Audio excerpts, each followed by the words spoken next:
اپنی جان ہی آپ جو ہے وہ نکال دیں گے اس بات پر کہ لوگ ایمان نہیں لا رہے۔ تو اس لیے ہدایت پر چلا دینا، اس کی توفیق دینا، اس پر گامزن کر دینا، یہ اللہ رب العزت کا اختیار ہے۔ اور یہاں پر جو ہدایت مراد ہے وہ یہی والی مراد ہے کہ اللہ ہمیں سیدھے رستے پر چلا دے، ہمیں اس کی توفیق عطا فرما دے، ہمارے رستے متعین کر دے۔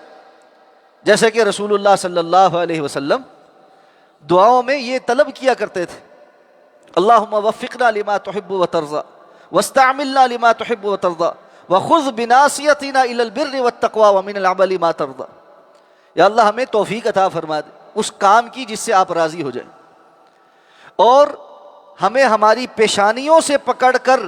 اس رستے پر لگا دیں، خذ بناصیتنا الی البر والتقوى، نیکی اور تقوی کی کام پر، ایسے جیسے کسی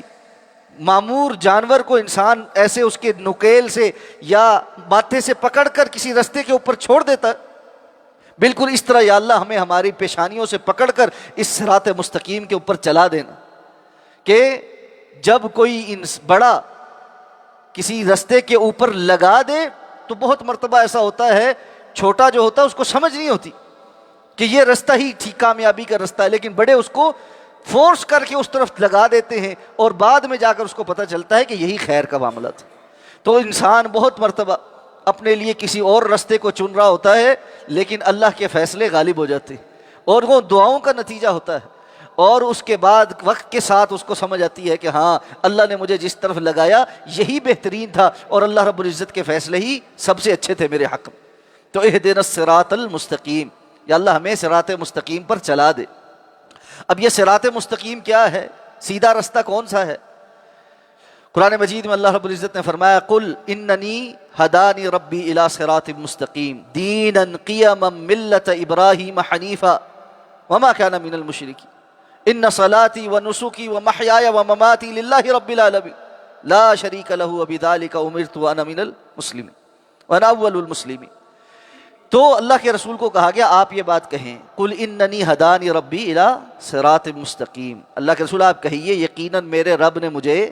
صراط مستقیم کی طرف ہدایت دے دی ہے، اور وہ صراط مستقیم کیا ہے؟ دینا قیما ملت ابراہیم حنیفا، یہ دین ہے جو بڑی ہی بہترین اصول اور ضابطے والا ہے، جو ابراہیم علیہ السلام کی ملت کی آگے جو ہے وہ کنٹینیویشن ہے، استمرار ہے، کہ جس پر چلنے کا اللہ نے حکم دیا ہے، اور اس کے نتیجے میں میرا جینا، میرا مرنا، میری عبادتیں، میری ہر چیز، میری قربانی اللہ رب العزت کے لیے ہے، اور مجھے اسی بات کا حکم دیا گیا ہے کہ میں اللہ کے سامنے سر تسلیم خم کرنے والوں میں سے ہوں۔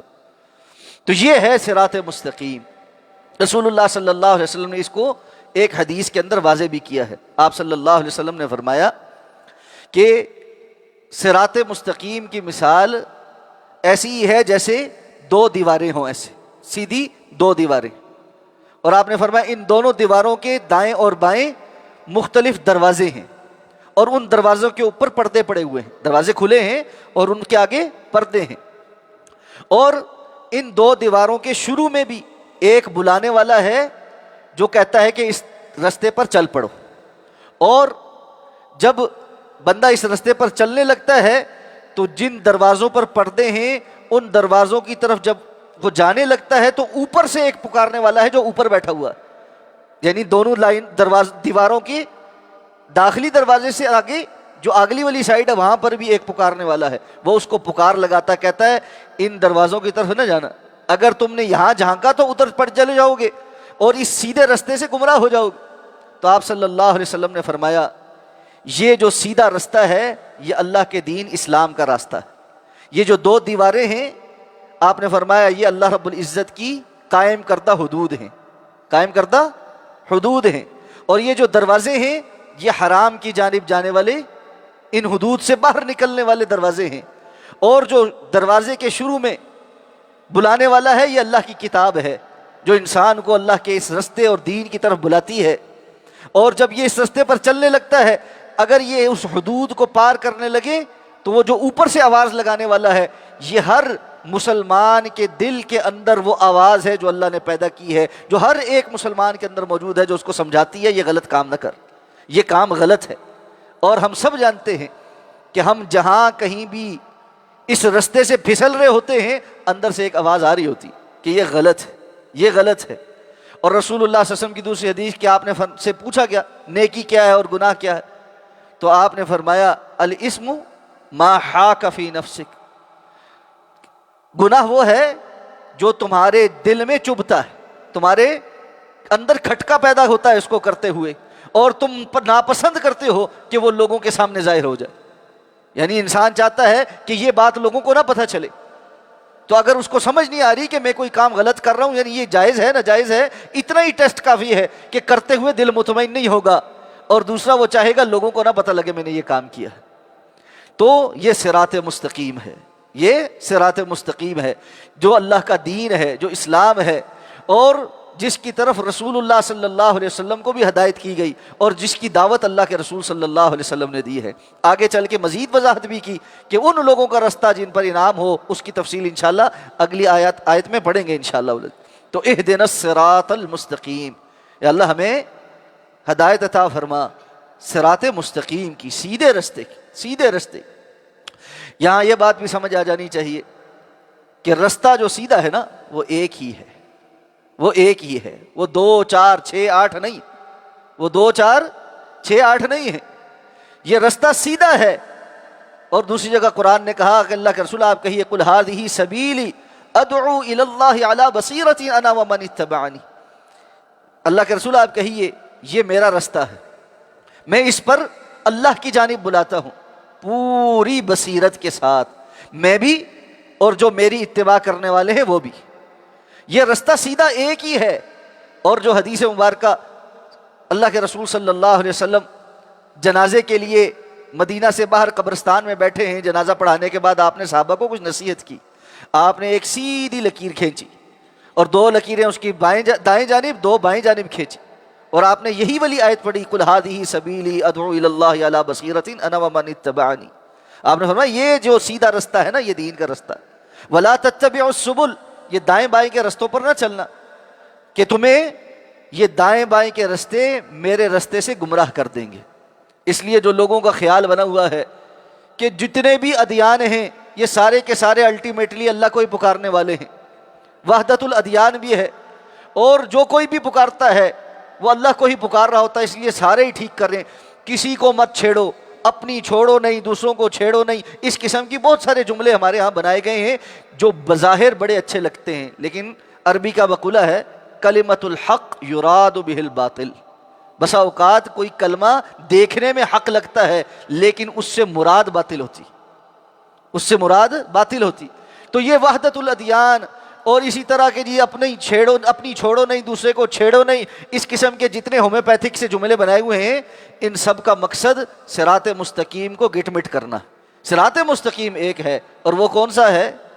جو اللہ نے نازل کیا ہے، جو اللہ کی کتاب میں ہے، جو محمد الرسول اللہ صلی اللہ علیہ وسلم بیان کیا ہے، اللہ کے رسول کی حدیث میں ہے، اور صحیح قرآن اور صحیح حدیث اس کے اندر کوئی فرق نہیں آپس میں۔ تو یہ صراط مستقیم، باقی سب کی باتیں سر آنکھوں پر اور باقی سب کی باتوں کا احترام بھی، لیکن وہ قابل قبول اس وقت ہیں جب کتاب اور سنت کے مطابق ہوں۔ جہاں کسی کو غلطی لگ گئی، کوئی ٹھوکر لگ گئی، کسی تک بات نہیں پہنچی، اس نے کوئی بات کہہ دی کتاب و سنت کے مطابق نہیں ہے، تمام احترام کے باوجود اس کی بات کو چھوڑا ہی جائے گا، تسلیم کیا جائے گا، تو اللہ کی بات کو کیا جائے گا، محمد رسول اللہ صلی اللہ علیہ وسلم کے فرمان کو کیا جائے۔ تو یہ صراط مستقیم ہے، اس کی دعا اللہ سے بار بار مانگنی ہوتی، بار بار مانگنی ہوتی، اور انسان کو ہر وقت صراط مستقیم کی ضرورت رہتی، ہر وقت ہدایت کی ضرورت رہتی۔ کبھی انسان کو خیال نہ ہو کہ میرے پاس ہدایت آ گئی ہے اب مجھے ہدایت کی ضرورت نہیں رہی۔ بعض لوگ غصہ کرنے شروع ہو جاتے، یا آپ اس کو کہیں نا اللہ آپ کو ہدایت دے، وہ غصہ کرتا ہے میں نے بے ہدایت سمجھے، یہ بات نہیں ہوتی۔ ہر وقت انسان کو ہدایت کی ضرورت ہوتی۔ جو بندہ یہ کہے اللہ آپ کو ہدایت دے کہ آمین، اور ساتھ میں اس کو بھی دعا دیں اللہ آپ کو بھی ہدایت دے، اللہ ہم سب کو ہدایت دے۔ یہ ہدایت بہت بڑی چیز، اللہ رب العزت کی طرف سے ہر انسان کی زندگی کے لمحے میں اس کو ہدایت کی ضرورت، اور اسی لیے یہ سکھایا گیا ہے کہ ربنا لا تزغ قلوبنا بعد اذ ہدیتنا، یا اللہ ہدایت ملنے کے بعد ہمارے دل ٹیڑھے نہ ہو جائیں، کہ بسا اوقات ہدایت سمجھ آ جانے، پتہ لگ جانے اور سب کچھ پاس آ جانے کے بعد بھی دل ٹیڑھے ہو جاتے ہیں اور وہ صراط مستقیم سے پھسل جاتے ہیں۔ پتہ ہونے کے باوجود نہیں چلتے، پتہ ہونے کے باوجود انسان عمل نہیں کرتا۔ ابو جہل کو پتہ نہیں تھا کہ آپ محمد الرسول اللہ صلی اللہ علیہ وسلم اللہ کے بندے اور رسول ہیں اور اللہ کے رب العزت کے سچے نبی ہیں، اس کو پتہ تھا۔ وہ راتوں کو اٹھ کر جا کر چھپ کے اللہ کے رسول کی تلاوت بھی سنتا تھا، عتبہ اور شیبہ بھی اس کے ساتھ تلاوت سنتے تھے، لیکن دین کے اوپر نہیں چلے، ہدایت کا پتہ ہونے کے باوجود نہیں چلے۔ اس لیے یہ مستقل دعا ہے کہ انسان ہدایت طلب بھی کرے، اس پر استقامت بھی مانگے، اور اس بات سے پناہ بھی مانگے کہ ہدایت کا پتہ لگنے اور ملنے کے بعد کوئی ایسا لمحہ آ جائے کہ انسان کے کسی کرتوت اور بدعملی کی وجہ سے اس سے ہدایت چھن جائے، والعیاذ باللہ۔ اللہ مرتے دم تک، آخری سانس تک، اپنے پاس پیش ہونے تک ہدایت کے اوپر